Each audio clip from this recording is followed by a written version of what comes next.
నిజమైన గాయత్రి, అబద్ధమైన గాయత్రి లాంటివి ఏమీ ఉండవు.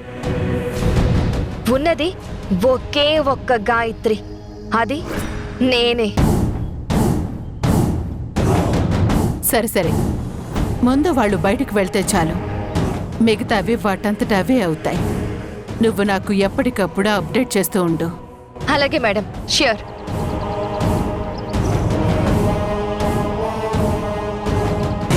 రాధా, నిన్ను పైకి పంపించాలి అనుకుంటే నువ్వు బయటికి వెళ్తున్నావు. ప్రస్తుతానికి ఇది చాలు. నువ్వు బయటికి వెళ్ళాక ఆ దేవకి పరిస్థితి, బయట నీ పరిస్థితి ఎలా ఉండబోతుందో చూడు.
వెళ్తున్నాం సార్, వెళ్తున్నాం మేడం.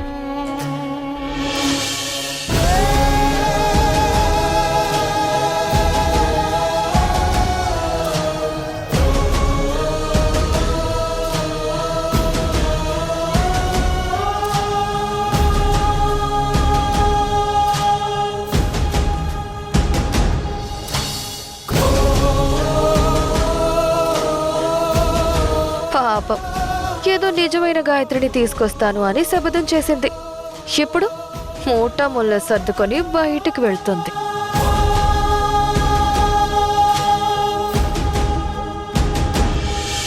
చిన్ని చిన్ని పాదం మోపే రాకే నీదా మా భూమికి, మన్నే దాచే ముత్యం నీవే, చేరావులే నా చేతికి. నీ పాటలో నీ మాటలో పొంగేను రాగసుదే, తేనూరే సిరి నీవే, ఆటాడే నగవే. దూకే చల్లని మేఘం నీవా, సాగే గీతంలా ఆ మిన్నే నీవేనా, ఈ రాగం నీ వల్ల తీరం చేరే ఊహేనాలో రాధా, చేసేనే ఆ కాలం వచ్చేలే నీ తోడు నీడల్లో.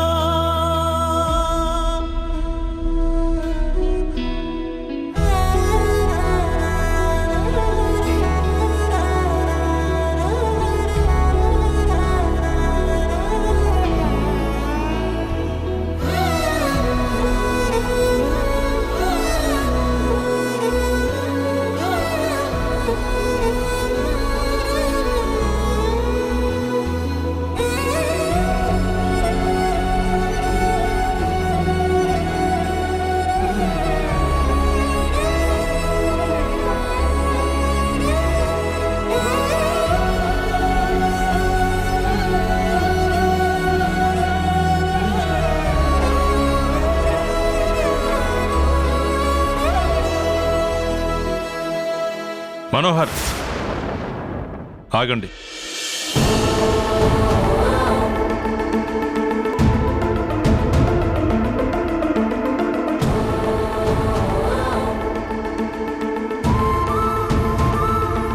ఎందుకురా వాడిని ఆపుతున్నావు? డబ్బులు ఏమైనా ఇస్తావా? అమ్మా, నేను వాళ్ళని ఉండమనను, డబ్బులు కూడా ఇవ్వను. నీకిష్టం లేకుండా ఈ ఇంట్లో ఏమీ జరగదమ్మా. మరి వెళ్తున్న వాళ్ళను ఎందుకు ఆగమన్నట్టు? సరేలే, ఎందుకు ఆగమన్నా పంపించేయడం కన్ఫర్మ్ కదా. కానీ వాళ్ళని పంపించే ముందు నాకు కొన్ని సందేహాలున్నాయి. అందుకే వాళ్ళని ఆగమన్నాను. ఏంటవి? మన పూర్వీకుల నుంచి వస్తున్న సంస్కారం, నువ్వు మమ్మల్ని పెంచిన పెంపకం ఎంతో గొప్పవి. అలాంటిది మనవరాల మీద ప్రేమతో తనకేదైనా అవుతుందేమో అనే భయంతో ఏ తప్పు చెయ్యని వ్యక్తుల్ని అవమానించి పంపడం ఎంతవరకు కరెక్ట్ అమ్మా? నా చిన్నప్పటి నుంచి చూసిన అమ్మలా నువ్వు ఈ రోజు కనిపించట్లేదమ్మా. ఇది వినటానికి బాధగా ఉన్నా అదే నిజమమ్మా. మనకు మేలు చేయకపోయినా పర్వాలేదు, కానీ మంచి మనుషులకి ద్రోహం చేయకూడదని చెప్పేదానివి. మరి మనకింత మంచి చేసిన వీళ్లను ఎందుకమ్మా ద్వేషిస్తున్నావు? కేవలం మన గాయత్రి మీదున్న ప్రేమ వల్లనే కదా. మన కోసం, మన కుటుంబం కోసం, మన వ్యాపారాల కోసం, విద్యా సంస్థల కోసం వీళ్ళెంతో కష్టపడ్డారు, ఎంతో శ్రమించారమ్మా. మనం అనుకున్నవి వాళ్ళు మనతో ఉండి సాధించారమ్మా. అందుకేనమ్మా వాళ్ళు బయటికెళ్ళాలి.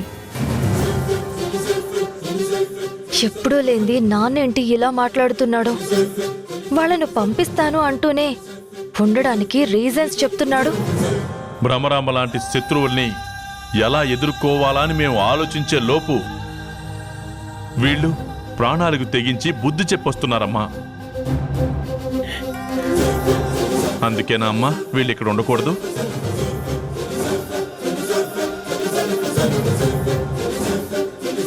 చెప్పమ్మా.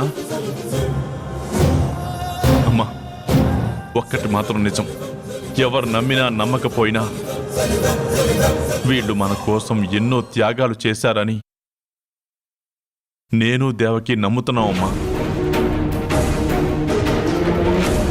కానీ ఈరోజు మా నమ్మకంతో పనిలేదమ్మా. ఇక్కడ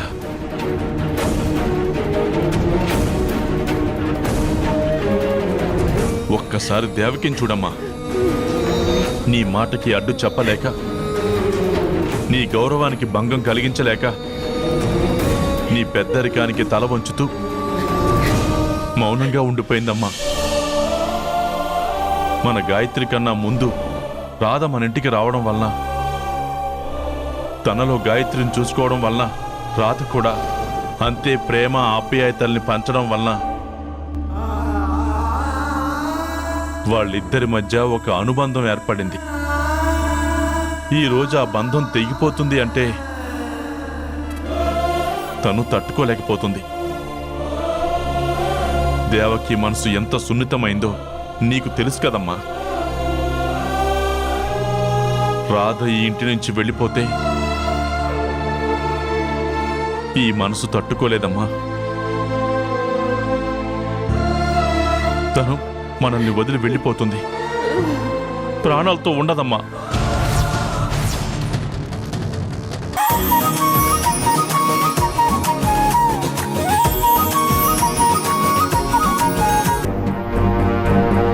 తన ఇంట్లోంచి వెళ్ళిపోతాను అంటే ఎందుకు నా ప్రాణాల్నే లాక్కెళ్తున్నట్టు బాధగా అనిపించింది.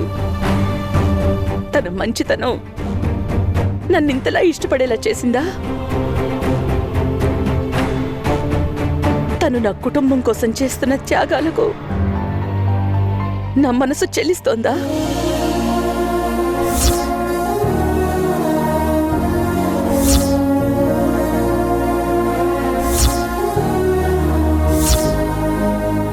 ఒక ఎంప్లాయీగా నా దగ్గరికి వచ్చిన రాధా తర్వాత తెలియకుండానే ఇంట్లో మనిషి అయింది.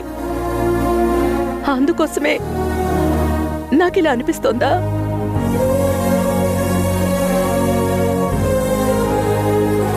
గాయత్రి ఇంటికి రాకముందు తనలో గాయత్రిని చూసుకున్నాను. కానీ గాయత్రి నా కన్న కూతురు. నా కళ్ళ ముందున్న తర్వాత కూడా రాధ ఎందుకు దూరం అవుతుంది అంటే కన్న కూతురే దూరం అవుతుంది అన్న ఫీలింగ్ కలుగుతుంది.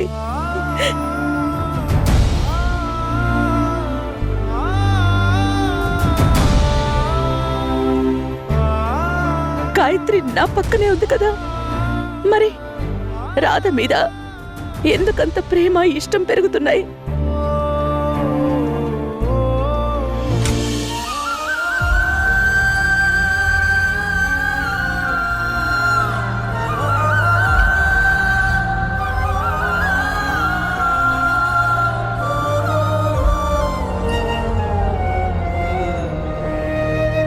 ఏం ఆలోచిస్తున్నావు దేవకి?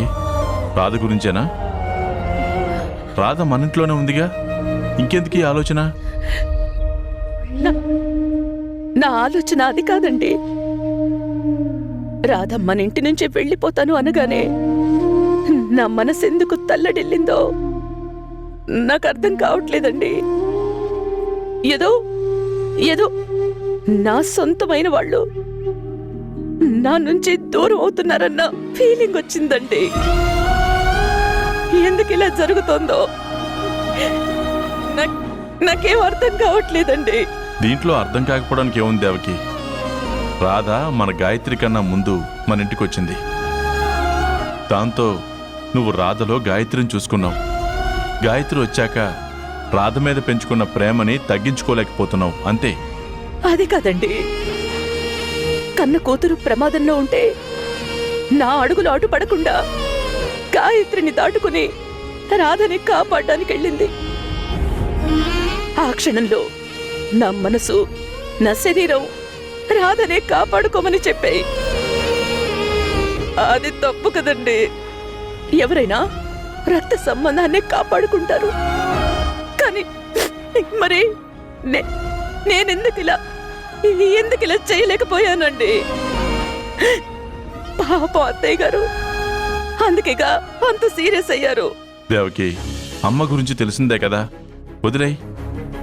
లేదండి, ఈ విషయంలో అత్తయ్య గారు తొందరపడలేదు.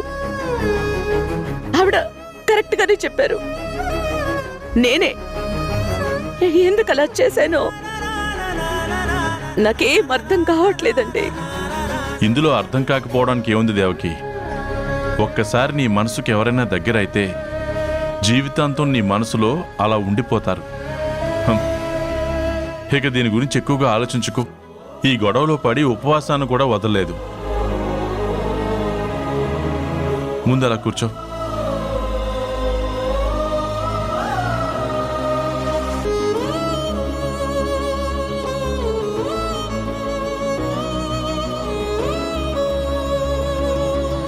తిను దేవకి. ఏమండి? చెప్పు దేవకి. నా మనసేం బాగోలేదు, నాకు మీరు తినిపిస్తారా?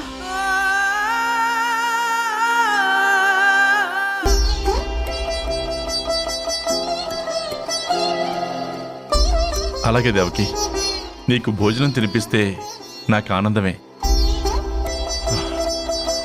అసలైతే నువ్వు అడగకుండానే నేనే తినిపించాల్సింది. కానీ ఒక్క షరతు. ఏంటండి అది? మనం ఒకరికొకరు తినిపించుకుందామా?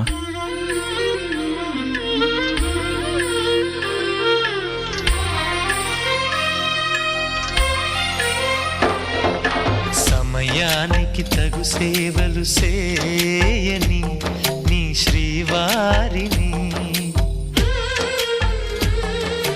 సమయానికి తగు సేవలు చేయని నీ శ్రీవారిని, ఇన్నాళ్ళుగా శ్రమించిన ఇల్లాలిని ఇక సేవించని ఈ శ్రీవారిని, సమయానికి తగు సేవలు చేయని నీ శ్రీవారిని.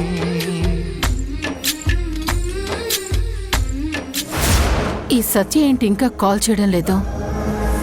ఆ రాధా మనోహర్లని బయటికి గెంటేస్తున్నారు అని చెప్పింది, కానీ గెంటేసిన తర్వాత ఇంకా ఫోన్ చేయలేదు. అయినా వెళ్ళిపోమన్న వాళ్ళు మళ్ళీ బ్రతిమలాడి ఆపుతారా ఏంటి?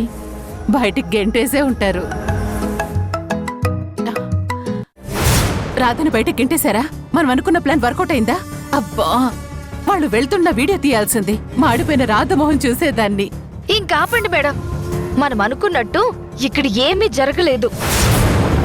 మాడిపోయింది ఆ రాధ మొహం కాదు, నా మొహం. ఏమైంది? ఏమవుతుంది మేడం, ఎప్పుడు జరిగేదే. మనం గొప్పగా ఊహించుకుని ప్లాన్ వేయడం, అది కాస్త తుస్సుమని మన పరువు తీయడం. ఏం జరిగిందో క్లియర్గా చెప్పు.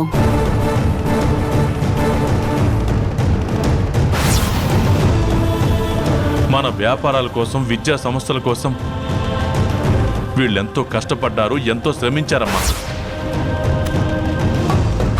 వాళ్ళని లోపలికి వెళ్ళమని చెప్పు.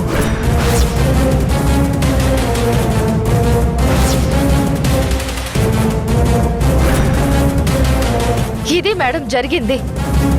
అమ్మ సైలెంట్ గా ఉంది, నానమ్మ పంతంతో ఉంది. ఈరోజు ఎలాగైనా ఆ రాధ వాళ్ళ బ్రతుకు బస్టాండ్ అవుతుంది అనుకున్నాను. అదేంటో విచిత్రంగా ఈరోజు మా నాన్న విజృంభించాడు. భార్య మీద ప్రేమతో అంటూ ఒకవైపు ఓదారుస్తూ, ఇటు నానమ్మని రాధ వాళ్ళు మన ఇంట్లో ఉండడానికి ఒప్పిస్తూ పెద్ద డ్రామా క్రియేట్ చేశాడు. ఆ మెలో డ్రామాలో ఇంట్లో వాళ్ళందరూ తడిచి ముద్దయిపోయారు. ఆ రాధ వాళ్ళని ఈ ఇంట్లో ఉండడానికి ఒప్పుకున్నారు. వాళ్ళు సరే, మరి నువ్వేం చేస్తున్నావు? ఎంత బతుకు బతికి ఒక అనామకురాలైన రాధని ఏం చేయలేకపోతున్నావు? కనీసం ఇంట్లో నుంచి బయట కూడా పంపించలేకపోతున్నావు. ఆ రాధ చూడ్డానికి అనామకురాల్లాగా, అమాయకురాల్లా కనిపిస్తుంది కానీ పెద్ద ఇంద్రజాలికురాలు మేడం. ఎవరినైనా ఇట్టే మాయ చేస్తుంది. ఆ రాధ వల్ల చివరికి నీతో కూడా నీతులు చెప్పించుకోవాల్సి వస్తుంది. ఇదంతా నా కర్మ. మీరేమైనా అనుకోండి మేడం, నేను చెప్పింది మాత్రం నిజం. తనని ఇలాగే వదిలేస్తే ఖచ్చితంగా ఆ నిజమైన గాయత్రిని తొందరలోనే తీసుకొస్తుంది అనిపిస్తుంది. అది జరిగిన రోజున ఈ భూమి మీద మిగిలేది ఆ రాధ గాని, ఈ భ్రమరాంబ గాని ఎవరైనా ఒక్కరే. అలాంటి పరిస్థితి రానివ్వను. అన్నిసార్లు అదృష్టం వాళ్ళని తప్పించలేదు. ఏదో ఒకరోజు అదృష్టం తిరగబడితే ఆ రాధ బొక్కబోర్లా పడుతుంది. నువ్వు జాగ్రత్త, నేను మళ్ళీ చేస్తాను.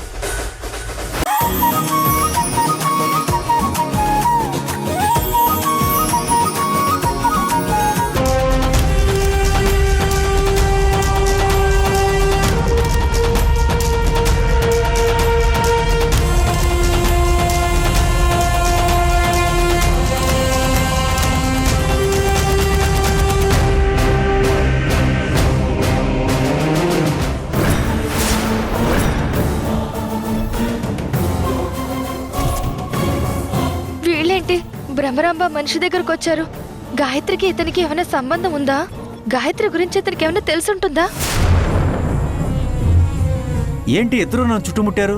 అసలు ఏం కావాలి? ఒక ఇన్ఫర్మేషన్ కావాలి. ఇదిగో, అసలే మందు లేక నాకు బుర్ర పని చేయట్లేదు. నన్ను వదిలేండి బాబు, నాకు గుర్తులేదు. హే,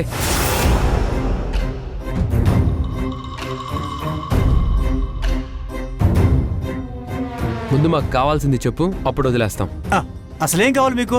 చూడండి, 20 సంవత్సరాల క్రితం దేవకి మేడం వల్ల పాప గాయత్రి తప్పిపోయినప్పుడు మీరు అక్కడే ఉన్నారు. అసలు ఆ పాప ఎలా తప్పిపోయింది? ఆ టైంలో మీరక్కడ ఏం చేస్తున్నారు? గాయత్రి గురించి అడుగుతున్నారు అంటే గాయత్రిని ఎత్తుకెళ్ళింది నేనేనా అనుమానం వచ్చిందా? చెప్పరా, ఆ రోజు ఏం జరిగింది? ఏమో, నాకు గుర్తులేదు. దేవకి, గాయత్రియా? అసలు ఈ పేర్లు నాకు గుర్తు రావట్లేదు. నువ్వు భ్రమరంబ మంచివా? తనకి నీకు సంబంధం ఏంటి? ఆ మేడంకి నాకు ఏ సంబంధం లేదండి. తనకేదైనా పని ఉంటే ఆ పని చెప్తుంది, నేను చేస్తాను, అంతే. చూడండి, గాయత్రి మిస్ అయినప్పుడు నువ్వక్కడే ఉన్నట్టు ఫోటో ప్రూఫ్స్ ఉన్నాయి. బాగా ఆలోచించి ఆ రోజు ఏం జరిగిందో చెప్పు. అమ్మో, వీళ్ళ దగ్గర పొరపాటున నోరు జారానంటే ఆ భ్రమరాంబ నా ప్రాణాలు తీస్తుంది. వెంటనే ఇక్కడి నుంచి వెళ్ళిపోవాలి. చూడండి, మీరు అడుగుతున్న విషయం నాకేం గుర్తు రావడం లేదు. ఇదిగో అసలే 4 రోజులుగా మందు లేక నా బుర్ర పనిచేయట్లేదు. ఇదిగో నాకు మందు పడకపోతే నాకు పిచ్చెక్కుతుంది. చూడు, నేను వెళ్ళి మందు కోసం డబ్బులు వెతుక్కోవాలి. మీరు నన్ను వదిలిపెడితే నేను వెళ్ళి నా పని చూసుకుంటాను. రేయ్ ఆగు, నీకు నేను మందు కొనిస్తాను. మాకు ఆ రోజు అక్కడ ఏం జరిగిందో చెప్పాలి.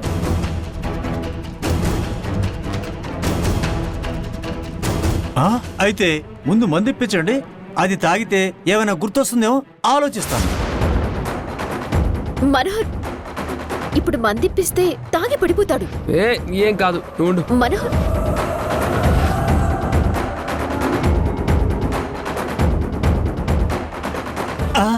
రేయ్ ఇప్పుడు చెప్పు, ఆ రోజు ఏం జరిగింది?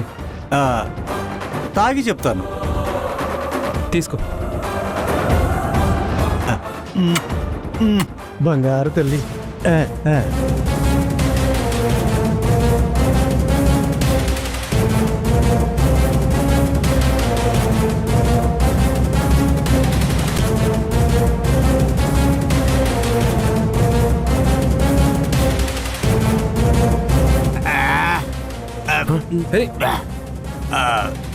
రేయ్ తాగావు కదా, ఇప్పుడు చెప్పు అసలు ఏం జరిగింది?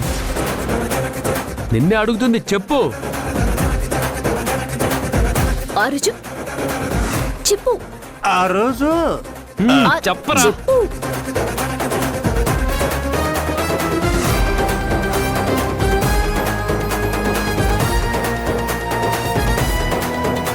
చెప్పు. అసలు ఏం జరిగిందంటే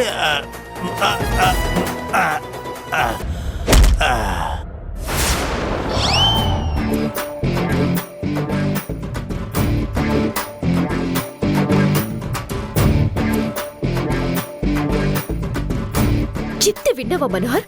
మందు తాగితే పడిపోతాడు అన్నాను. ఇప్పుడు చూడు ఏమైందో. రాధా, ఏం పర్లేదులే. ఇప్పుడు వాడిని ఏం చేయాలో నాకు బాగా తెలుసు. పట్టు పట్టు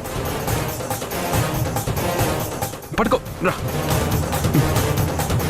ఆగండి ఆగండి, నేనే లేస్తాను.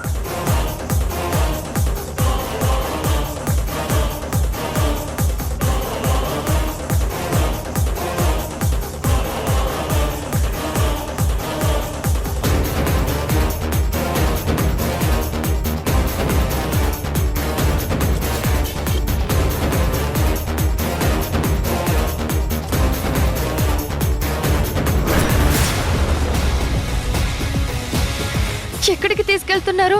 అయ్యో, నేను కారు ఎక్కే టైం కూడా లేదే. ఇప్పుడు ఈ భ్రమరాంబ మనిషిని ఎక్కడికి తీసుకెళ్తున్నారు? కనబడకుండా పోయినా గాయత్రికి వీడికి ఏంటి సంబంధం? వెంటనే ఈ విషయం భ్రమరాంబ గారికి చెప్పాలి. హలో సత్య, చెప్పు. మేడం, ఈరోజు ఆ రాధా మనోహర్లు గాయత్రి గురించి తెలుసుకోవడానికి ఒక అతన్ని కలవడానికి వస్తున్నారంటే వాళ్లకు తెలియకుండా వాళ్ళ కారు డిక్కీలో వచ్చాను మేడం. కానీ ఇక్కడికి వచ్చాక వాళ్ళు ఎవరిని కలిసారో తెలిసింది. ఎవరిని కలవడానికి? అదే మేడం, అప్పుడప్పుడు మీ దగ్గరకు వస్తూ ఉంటాడే, అతని పేరు ఏదో దళపతి, చలపతి అనుకుంటా మేడం.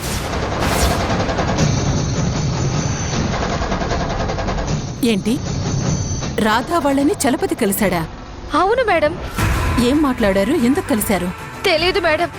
నేను వినడానికి చాలా ట్రై చేశాను, కానీ కుదరలేదు. చాలాసేపు మాట్లాడారు అతనితో. అతనికి మందు తాగించారు. చివరికి అతన్ని కారులో వేసుకుని ఎక్కడికో తీసుకెళ్లిపోయారు. అంటే చలపతి మందుకి కక్కుర్తిపడి నిజం చెప్పేశాడా? గాయత్రిని కిడ్నాప్ చేసింది తనేనని, చేయించింది నేనేనని చెప్పుంటాడా? అసలు చలపతి మీద రాధకెందుకు అనుమానం వచ్చింది? హలో మేడం, వింటున్నారా? వింటున్నాను. నువ్వు వాళ్ళు ఏం మాట్లాడుకున్నారో వినలేకపోయావు. సరే, కనీసం అదే డిక్కీలో వాళ్లతో పాటు వెళ్ళలేకపోయావా? అది కుదరలేదు మేడం. నేను డిక్కీలో వచ్చాను కదా.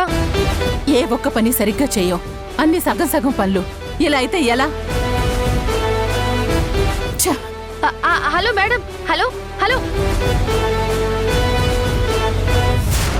అయినా ఇవిడికి ఇన్ఫర్మేషన్ ఇస్తే నా మీద అరుస్తుంది ఏంటి? అందుకే ఏం జరిగినా చూస్తూ ఊరుకోవాలి. నో, సత్య ఊరుకోకూడదు. ఎందుకంటే గాయత్రి గురించి నిజం తెలిస్తే ఆ భ్రమరాంబకి ఏం నష్టమో తెలియదు గాని నాకు మాత్రం విపరీతమైన నష్టం. మళ్ళీ రోడ్డు మీదకి వెళ్లాల్సి వస్తుంది. అందుకే అలర్ట్ గా ఉండి ఆ గాయత్రి రాకుండా నేనే చూసుకోవాలి.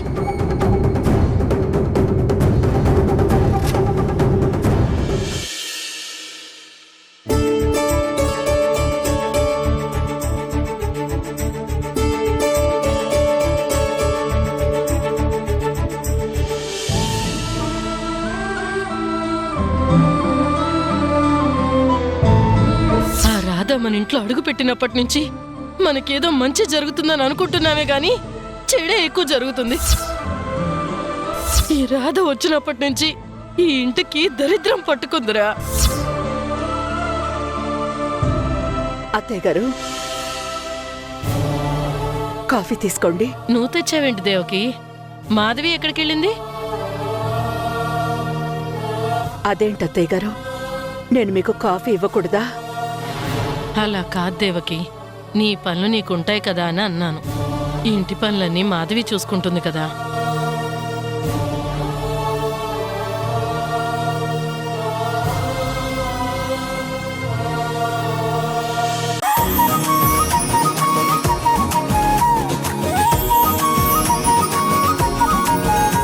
చూడు సత్య, ఇవన్నీ ఆలోచిస్తూ నీకున్న అతి తక్కువ సమయాన్ని ఎందుకు వేస్ట్ చేసుకుంటావు? హ్యాపీగా నిజమైన గాయత్రి వచ్చేంత వరకు ఆ పొజిషన్ ని ఎంజాయ్ చేయి. ఎలాగో మేం నిజమైన గాయత్రిని పట్టుకోవటానికి చాలా దగ్గరగా వెళ్తున్నామని నీకీ పాటికి అర్థమయ్యే ఉంటుంది. నీలో కలుగుతున్న భయం స్పష్టంగా తెలుస్తుంది. అందుకే చెప్తున్నాను, ముందు నువ్వు రియలైజ్ అయ్యి లైఫ్ ని ఎంజాయ్ చేయి. నువ్వు మాత్రం ఇలా పగటి కలలు కంటూ ఉండు. నా పగటి కళ్ళలు నిజమైన రోజు నీ పగటి వేషాలు బయటపడతాయి. అప్పటి వరకు ఎంజాయ్ చేయి.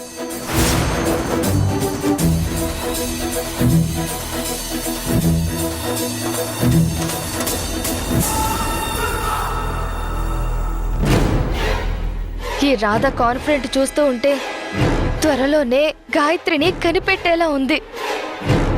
ఆ భ్రమరాంబ ఏం చెప్పిందో ఏంటో అర్థం కావడం లేదు.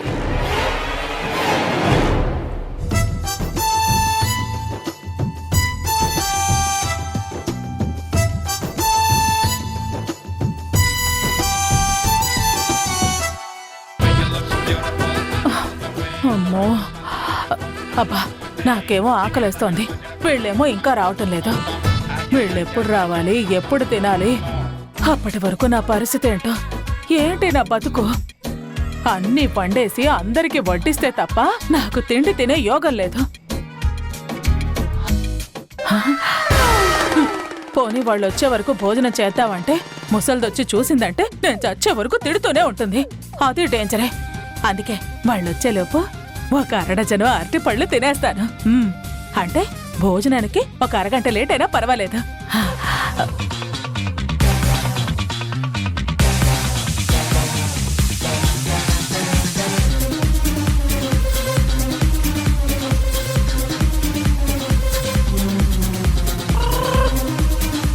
మాధవి, అమ్మో, ఇప్పుడు ఈ ముసల్ది నేను అరటిపళ్ళు తినటం చూసింది అంటే ఆవిడ తిట్లను భరించలేను.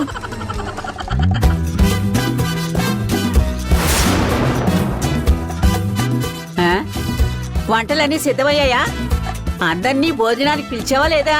లేక అందరికన్నా ముందే మింగుదామని వచ్చావా? ఈ ముసల్దానికి ఎప్పుడు నా తిండి గోరే. అడుగుతుంటే సమాధానం చెప్పకుండా అలా గుడ్ల గోపలాగా చూస్తావేమిటే? అందరికీ చెప్పాను అత్తయ్య, వాళ్ళు వస్తున్నావా అన్నారు. మీరొస్తే మీకు వడ్డించమన్నారు. వడ్డించరా అత్తయ్య? సరే వడ్డించు. శేషు ఎక్కడా? వస్తున్నారు అత్తయ్య, మీకు వడ్డిస్తాను. వస్తున్నానమ్మా.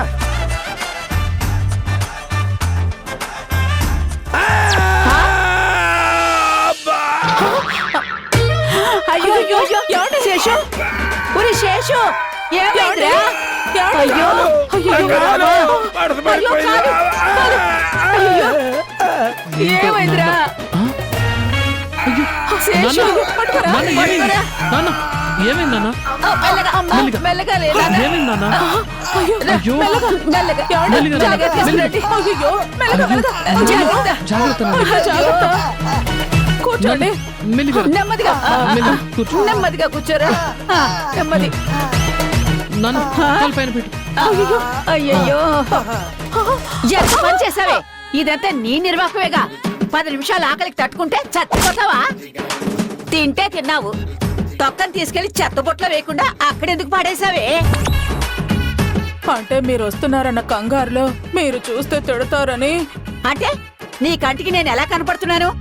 నువ్వు తింటే నేను ఓచుకోలేని దానిలా కనపడుతున్నానా?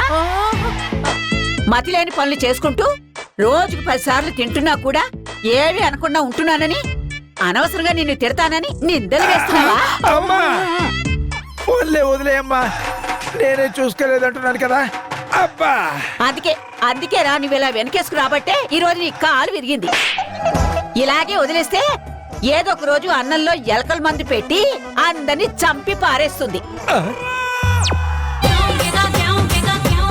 ఇచ్చమ్మా, నువ్వు ఇలాగే తిడుతూ ఉంటే మా ఆవిడ నిజంగానే ఎలకల మందు కలపడానికి సిద్ధంగా ఉంది.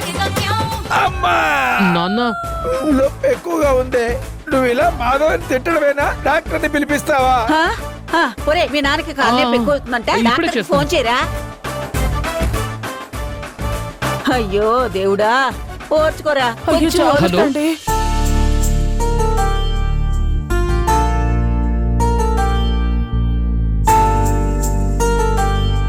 కాలు విరగలేదు, బెనికింది. అమ్మయ్యా, ఏం పర్లేదు కదా డాక్టర్ గారు? ఏం పర్వాలేదు. ఒక 4 రోజులు వెయిట్ పడకుండా చూసుకోండి. నేను వెళ్ళొస్తాను. అలాగే. వస్తానండి. డాక్టర్ గారిని పంపించరా. అలాగే నానమ్మ. ఏమండి, కొంచెం జాగ్రత్త. ఇప్పుడైనా నువ్వు బుద్ధి తెచ్చుకుని ఒళ్ళు జాగ్రత్తగా పెట్టుకో, లేదంటే ప్రాణం తీసేస్తాను. ముందు గదిలోకి తీసుకెళ్ళు. అలాగే అత్తయ్య. రండి. మెల్లగా లేవండి. నెమ్మదిగా. ఏమండి, మెల్లగా రండి. మెల్లగా, మెల్లగా రండి. మెల్లగా.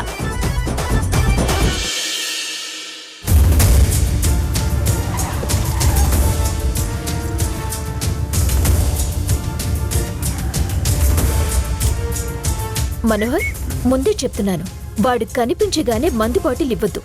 ఎందుకంటే నిన్నట్లాగే తాగి పడిపోతాడు. Okay madam.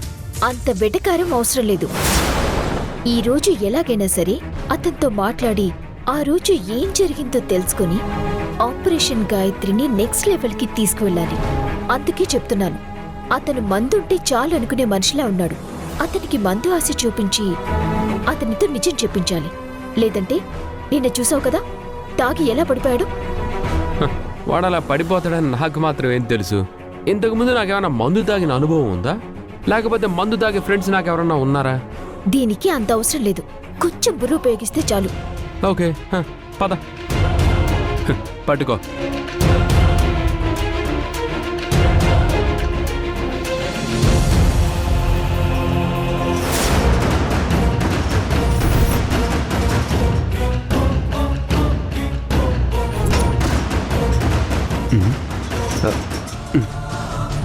ఇదేంటి తాళం తీసేస్తుంది?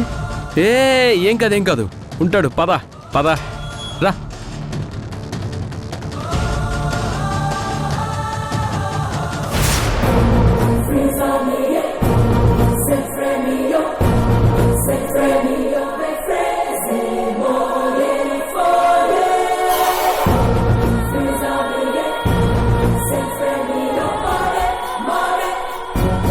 బయట తాళం తీసుంది, లోపల మనిషి కనిపించడం లేదు.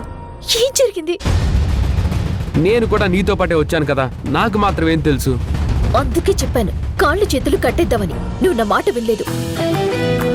ఎందుకు ఎక్కడికి పారిపోతాడు అన్నావు. ఇప్పుడు చూడు ఏమైందో. తాళం వేసున్నా సరే వాడు వెళ్ళిపోయాడంటే కాళ్ళు చేతులు మాత్రం కట్టేస్తే ఆగుతాడా? ఒకసారి ఆలోచించి, అదెలా సాధ్యం అవుతుంది? మళ్ళీ ఏమైంది? నన్నెందుకు అలా చూస్తున్నావు? ఇన్ని చెప్పిన వాడివి. ప్రతి మనిషి దగ్గర సెల్ ఫోన్ ఉంటుంది, అలాగే ఇతని దగ్గర ఉంటుంది. మెలకు వచ్చిన తర్వాత దాంతో ఎవరికైనా కాల్ చేస్తాడు, అలా చేస్తే ఎవరో ఒకరు వచ్చి తనని విడిపించుకుని వెళ్తాడు అన్న ఆలోచన చేయలేదు. పోనీ నాకు బుర్ర లేదు, నాకే అంత ఆలోచన లేదేమో. తమరు ఇంటర్నేషనల్ ఇంటెలిజెంట్ కదా, తమరి బుర్రకి ఎందుకు రాలేదు ఈ ఆలోచన? మాటకి మాట సమాధానం చెప్పడం మాత్రం బాగా నేర్చుకున్నాం. ఇప్పుడు ఆలోచించాల్సింది తాళం పగలగొట్టి తీసుకువెళ్లారు అని కాదు. ఇప్పుడు వాడిని ఎవడు తీసుకెళ్లాడు, వాడు ఇప్పుడు ఎక్కడున్నాడని మాత్రమే మనం ఆలోచించాలి.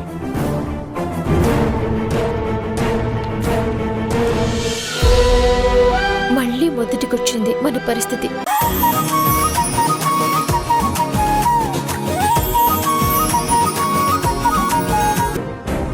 తిను మా అమ్మాయి గాయత్రి. తను తిరిగి వచ్చిందన్న విషయం మీకు తెలుసు కదా? అవును సార్, ఈ విషయం తెలిసి నేను మన లీగల్ అడ్వైజర్స్ అందరూ హ్యాపీగా ఫీల్ అయ్యాం. రేపు మా అమ్మాయి గాయత్రి పుట్టినరోజు, అందుకే ఓ గొప్ప బహుమతి ఇవ్వాలని నిర్ణయించుకున్నాం. కాఫీ తీసుకోండి. అత్తయ్య, లాయర్ గారు, తన పుట్టినరోజు సందర్భంగా మా ప్రాపర్టీస్ అన్నిటి మీద తనకి సర్వ హక్కులు ఇచ్చి సాయంత్రం ఆ ప్రాపర్టీస్ని తన చేతుల్లో పెట్టి పట్టాభిషేకం చేయాలనుకుంటున్నాం.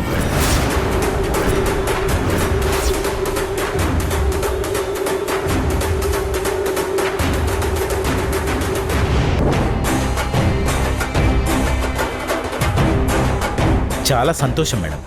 అందుకు సంబంధించిన డాక్యుమెంట్స్ రెడీ చేయండి.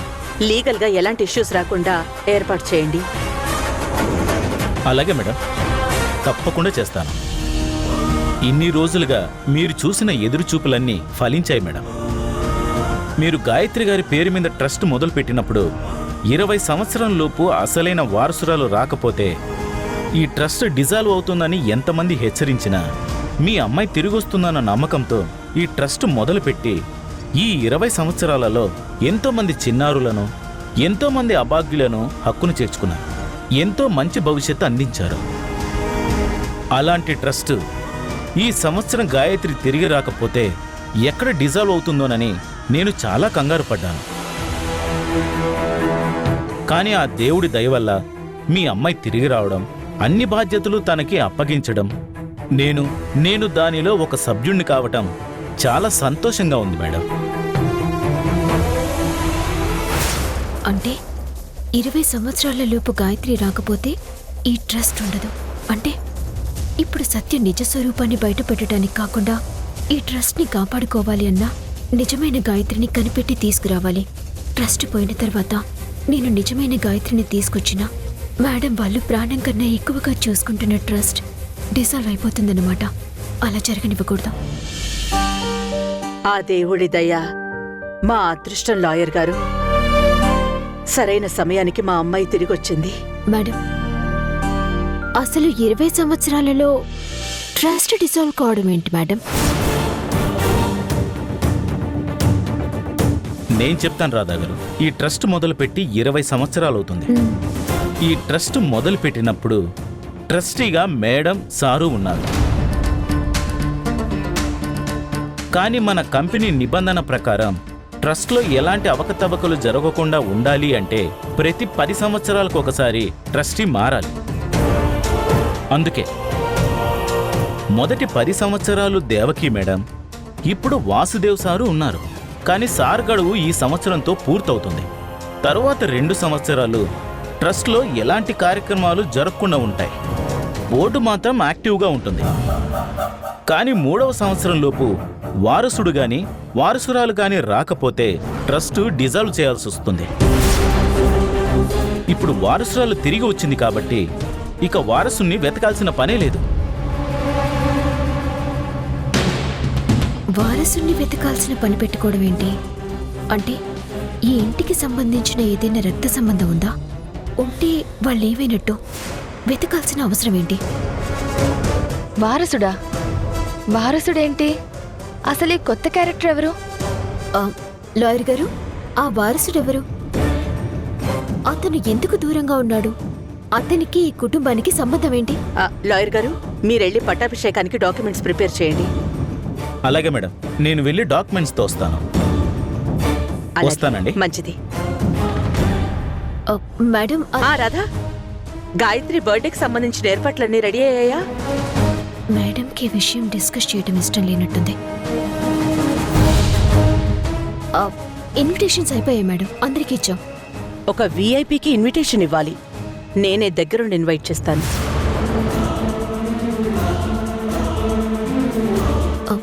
ఎవరు మేడం? వస్తారుగా, నువ్వే చూస్తావుగా. స్పెషల్ విఐపీనా? ఎవరై ఉంటారు? అసలు ఈ వారసుడి గోలేంటి? దేవకి, గాయత్రి కోసం నగలు తీసుకుందాం అనుకున్నాం కదా, ఎప్పుడు వెళదాం? మనం వెళ్ళట్లేదత్తయ్య. ఆ షాప్ అతని కొత్త డిజైన్స్ తీసుకుని మన దగ్గరికే వస్తున్నాడు.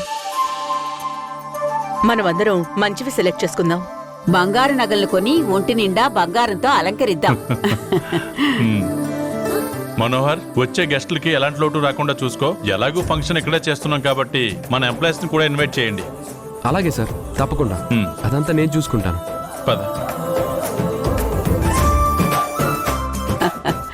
నా బంగారు తల్లి, పట్టాభిషేకం గురించి అందరూ మాట్లాడుకోవాలి. ఏర్పాట్లు ఘనంగా చేయించండి. అలాగే బామ్మగారు, మేం చూసుకుంటాం. అందరూ మాట్లాడుకునేలా చేస్తాం. అందరూ ఆశ్చర్యపోవాలి ఆ ఏర్పాట్లన్నీ చూసి. ఆ ఏర్పాట్లు చూసి గాయత్రి కూడా షాక్ అవుతుంది. అంత కాన్ఫిడెంట్ గా చెప్తుంది అంటే ఏం ప్లాన్ చేస్తుంది?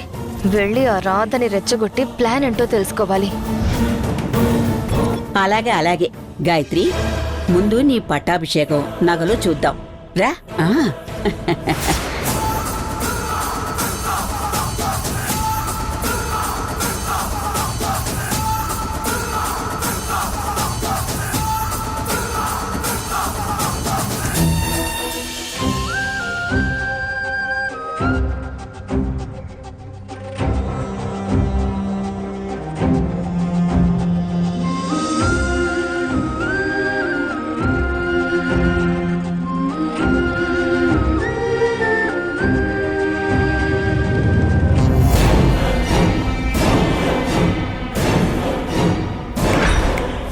ఏంటి ఏదో దీర్ఘాలోచనలో ఉన్నట్టున్నావు? అలా ఆలోచిస్తూ పనిచేస్తే చేస్తున్న పని తప్పుడు తడికలా తయారవుతుంది. అయినా నాకు రేపు జరగబోయే పట్టాభిషేకం తలుచుకుంటే ఇంక నీకు పని మీద కాన్సంట్రేషన్ ఎలా వస్తుంది పాపం? అది ఆలోచిస్తూ బుర్ర బద్దలవుతున్నట్టుంది. రేపు నన్ను వరించబోయే విజయాన్ని చూసి ఇప్పటి నుంచే భయపడుతున్నట్టున్నావు. పగటి కలలు బాగానే కంటున్నావు. అలవాటైన ప్రాణం కదా, తొందరగా మానలేవు. అవునులే, జరగబోయేదాన్ని ఎలా ఆపాలో తెలియక ఇలా పిచ్చి పిచ్చిగా మాట్లాడుతున్నావు. రేపు జరగబోతున్న పట్టాభిషేకాన్ని కూడా నీ పగటి కలలా మాట్లాడుతున్నావు. నీకు వాస్తవంలో జరుగుతున్న దానికి నువ్వు ఏం చెయ్యలేకపోతున్న దానికి తేడా తెలియకుండా ఉంది నీ మానసిక పరిస్థితి. జరుగుతుందేంటి, జరగబోయేదేంటి అనే నువ్వు వాస్తవాన్ని గుర్తించలేకపోతున్నావు. ఇలాంటి పరిస్థితుల్లో నువ్వు ఇంత పెద్ద బాధ్యతలు మొయ్యలేవు. అందుకే రేపు పవర్స్ నా చేతికొచ్చిన వెంటనే నిన్ను ఈ పనుల నుండి రిలీఫ్ చేస్తాను. కంగారు పడకు. ఈ జాబ్ పోతే నా పరిస్థితి ఏంటి అని ఆలోచించుకో. నువ్వు ఎలాగో వంటలు బాగా చేస్తావు కాబట్టి వంటింటి మేనేజర్గా చేస్తాను. నాకు ఇష్టమైన వంటలన్నీ చేస్తూ, నాకు పసందైన విందులు ఏర్పాటు చేస్తూ నన్ను బాగా చూసుకుంటే చాలు. ఏమంటావ్? పిచ్చి బాగా ముదిరింది అంటాను.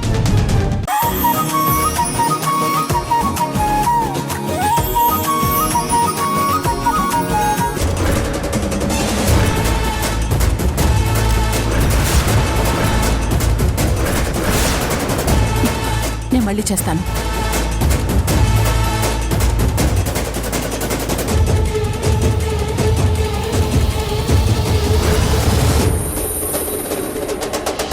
వీళ్ళేంటి ఇంటికొచ్చారు? ఏమై ఉంటుంది? సత్య విషయం ఏమైనా బయటపడిందా? ముందు కిందకి వెళ్దాం. అనవసరంగా టెన్షన్ పడి నేనెందుకు బయటపడాలి?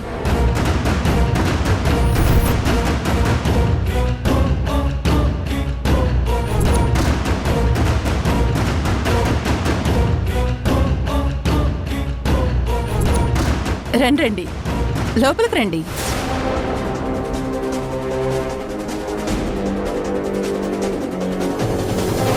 గుమ్మం వరకు వచ్చిన వాళ్ళం ఇంట్లోకి రాకుండా పోలేంలే. అయినా ఎందుకొచ్చాం అనే అనుమానాన్ని మనసులో పెట్టుకుని బయటికి భలే నటిస్తావు భ్రమరాంబ. ఏదేమైనా నీకు యాటిట్యూడ్ ఉంటుంది. ఎన్నిసార్లు కింద పడినా అది మాత్రం వదిలిపెట్టావుగా. అదంతా నీ అభిమానం దేవకి. రండి, కూర్చోండి. కాఫీ, టీ ఏం తీసుకుంటారు? వద్దులే భ్రమరాంబ. ఇప్పుడు కూర్చున్నా నేను చెప్పే మాటకి నువ్వు లేచి నించుంటావు. అప్పుడు మేము లేవాలి. అదంతా అవసరమా? అనుకున్నాను. అలాంటి న్యూస్ ఏదో ఉంటేనే కాని మీరు నా ఇంటికి రారు అని. అందుకే అంటారు ఊరికే రారు మహానుభావులు అని. చెప్పండి, విషయం ఏంటి? విషయం కాదు, విశేషం. తిరిగొచ్చిన నా గాయత్రి పుట్టినరోజు సందర్భంగా రేపు మా ఇంట్లో పార్టీ ఉంది. దానికి నువ్వు ఖచ్చితంగా రావాలి. ఎందుకంటే రాకపోతే చాలా మిస్ అవుతావు. ఆ పార్టీలో నా కూతురు గాయత్రికి మాకున్న ప్రాపర్టీస్ మీద అధికారాలు కల్పించడంతో పట్టాభిషేకం జరిపిస్తున్నాం.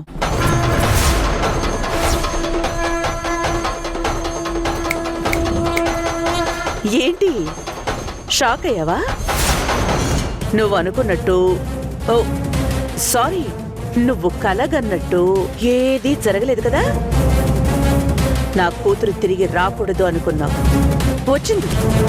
నేను ఓడిపోయి నీ కాళ్ళ దగ్గరికి రావాలి అని ఎన్నో కలలు కన్నావు. అవి కలలుగానే మిగిలిపోయాయి. మా స్కూల్కి అవార్డు రాకుండా అడ్డుకోవాలి అనుకున్నావు. నీ వల్ల కాలేదు.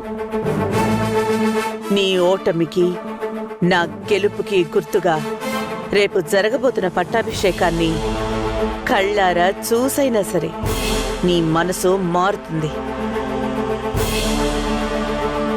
వచ్చి కళ్ళారా పట్టాభిషేకాన్ని చూసి నా బిడ్డని మనసారా ఆశీర్వదించి ఇక నేను దేవకిని జీవితంలో టచ్ చెయ్యను రియలైజ్ అవ్వాలి.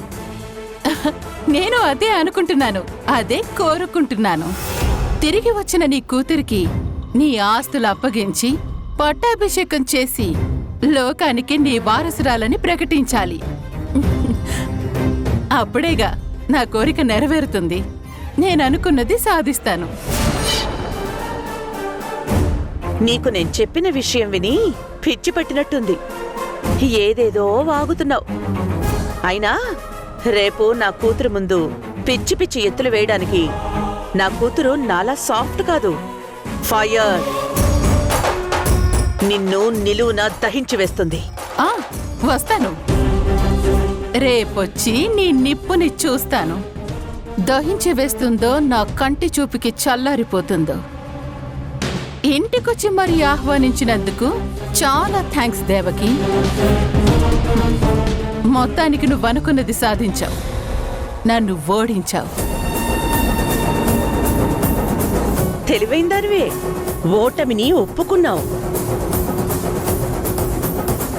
కానీ ఒక్కటి గుర్తుంచుకో, నా కూతురికి నేను, మా ఆయన, రాధా మనోహర్లు అనే 4 దిక్కుల బలమైన శక్తులు కూడా ఉన్నాయి. గుర్తుపెట్టుకో.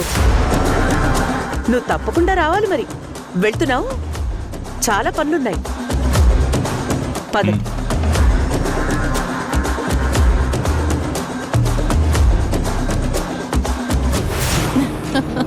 పిచ్చి దేవకి, చుట్టూ ఎన్ని శక్తులు నిన్ను కాపలా కాసినా లోపల ఉన్నది నీ కూతురు కాదు, నేను ప్రవేశపెట్టిన పాము.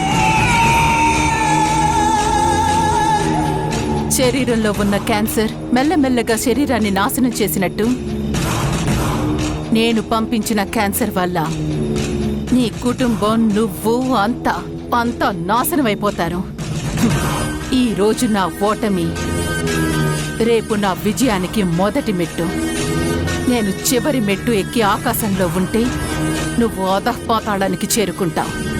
రేపు పట్టాభిషేకం జరిగి ఆస్తులు సత్య చేతికి రాగానే నేను ఆడించే ఆటని నువ్వు తట్టుకోలేవు.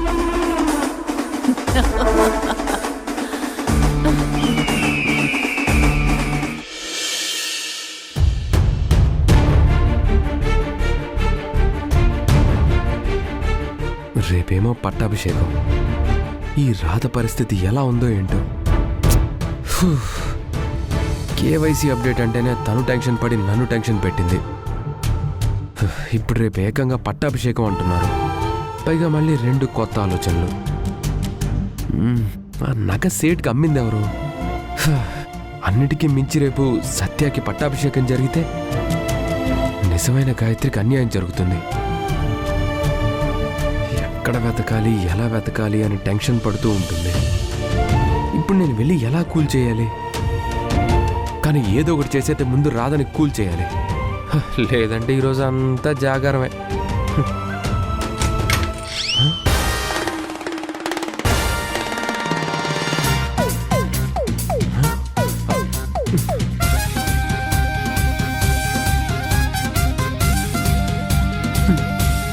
నేను బయట ఆలోచనలతో రగిలిపోతూ ఉంటుందనుకుంటే కూల్గా పాటలు వింటూ ఎంజాయ్ చేస్తుందేంటి?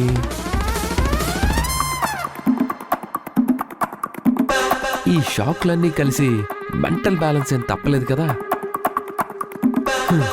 అసలు ఈ రాధ నా రాధేనా? చెక్ చేద్దాం.